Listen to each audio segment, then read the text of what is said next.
শুধুমাত্র একটি ডিম দিয়ে এত মজার একটা চকলেটকে তৈরি করা যায়, রেসিপিটি না দেখলে আপনাদের বিশ্বাসই হবে না। আর তার জন্য আমি এখানে প্রথমে নিয়ে নিয়েছি 1 কাপ ময়দা। ময়দাটাকে আমি স্ট্রেন করে নিয়েছি। ময়দাটা স্ট্রেন করা হয়ে গেলে এবার এর মধ্যে দিয়ে দিচ্ছি 1/2 কাপ কোকো পাউডার, দিয়ে দিচ্ছি 1 চা চামচ বেকিং পাউডার, 1/2 চা চামচ বেকিং সোডা, আর দিয়ে দিচ্ছি সামান্য লবণ। সব কিছু একসঙ্গে খুব ভালোভাবে স্ট্রেন করা হয়ে গেছে। এখন এর মধ্যে দিয়ে দিচ্ছি 1 কাপ চিনি। চিনিটা দিয়ে আমি একটা হ্যান্ড উইক্স দিয়ে এগুলোকে মিশিয়ে নিচ্ছি। শুকনো উপকরণ মেশানো হয়ে গেলে এবার এর মধ্যে দিয়ে দিচ্ছি একটা ডিম।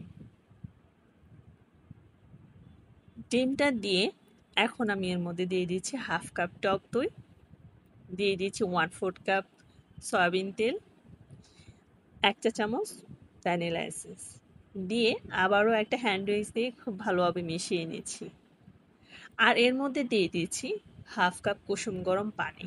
পানিটা দিয়ে আমি আবারও হ্যান্ড উইক্সের সাহায্যে মিশিয়ে নিচ্ছি। খুব ভালোভাবে মেশাতে হবে। মেশানো হয়ে গেলে আমি এটা দেখাচ্ছি। দেখুন কতটা পারফেক্ট হয়েছে এবং কোনো রকম লাম্পস নেই। তো এখন আমি এটাকে মোল্ডে ঢেলে নেব। আর মোল্ডে আমি একটা বাটার পেপার দিয়ে রেখেছিলাম। এখন আমি এটাকে পুরো ব্যাটারটা মোল্ডের মধ্যে ঢেলে নিচ্ছি।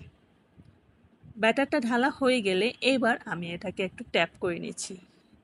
কেকের মোল্ডটাকে ট্যাপ করে নেওয়া হয়ে গেলে এবার আমি চুলায় হাঁড়ি বসিয়ে রেখেছিলাম, প্রায় 10 মিনিটের জন্য প্রিহিট করে নিয়েছি। এবার আমি কেকের মোল্ডটা দিয়ে ঢাকনা দিয়ে প্রায় 40 থেকে 45 মিনিট বেক করব।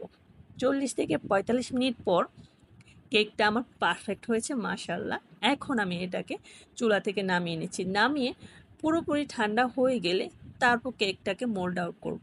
আমি একটা প্লেট দিয়ে দিচ্ছি, দিয়ে এখন আমি এটাকে মোল্ড আউট করে দেখাচ্ছি। মাশাআল্লাহ।